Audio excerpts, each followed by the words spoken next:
Today's camera gives you 4 limitless creative mode: the program mode, the aperture priority mode, the shutter speed priority, and the manual mode. Today we will see these 4 modes and see when you can use them and why. And to do so, we will be using the Nikon D3S. The P mode sets for you the aperture and the shutter speed in order to get the correct exposition.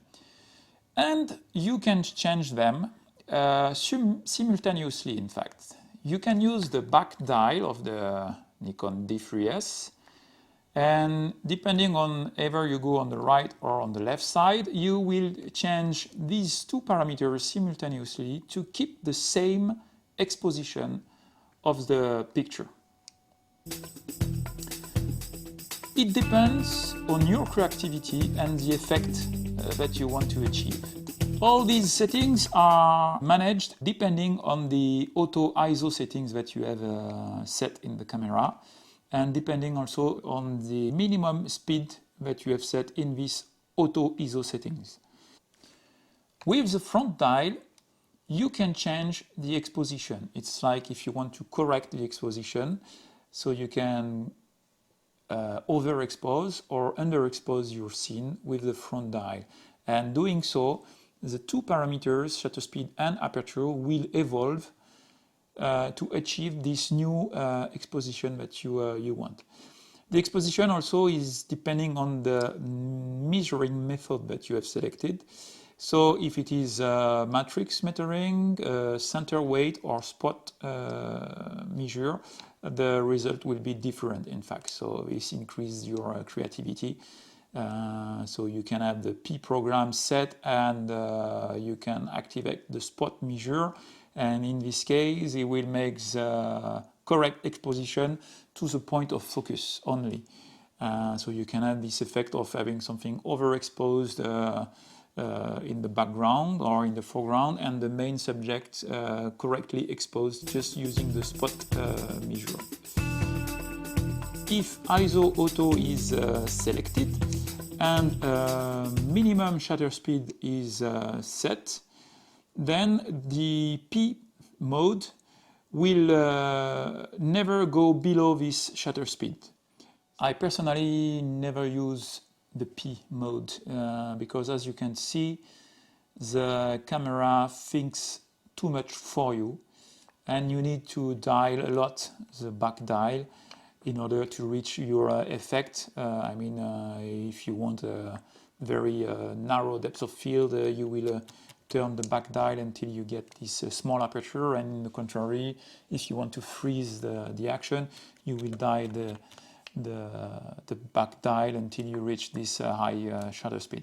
So personally, I use most of the case the aperture priority mode, and depending on the settings that I have in my shooting menu bank, I don't really care about the speed and the blur of the subject, because depending on the shooting bank that I use, I have a minimum shutter speed that is set. Then comes the shutter speed priority mode, and I have to say that I barely use this mode, because it's only in the case, in the situation where I need or where I want to freeze or to blur the subject. And depending on the maximum auto ISO settings that I have in the camera, the risk is that the aperture will evolve in a situation where I change the speed. For instance, if I want a big depth of field and I am at f8, and if I increase the speed and the camera reaches the maximum ISO, then it will start to open the aperture, and I will have, for instance, f5.6 or f4, f2.8, and in this case the depth of field will reduce, and I will lose the effect that I had at f8, for instance. So let's see the manual mode then. Where I want to master my exposition perfectly, I will use this manual mode, and I will set my aperture, so I master the depth of field, and I will set the shutter speed so I master the effect of blur or freezing the subject. If you are from this age of film cameras where it was all manual, then for sure you master this mode. If you want to perfectly manage the exposition of your picture, then you have to use this mode, because in this case you will be able to really master the settings. And if you want something that is very dark and only the subject is subtly lighted, or if you want, in the contrary, to have an overexposition, and you can decide it manually, and then here comes the full creativity, and it's on your side to decide what you want to do.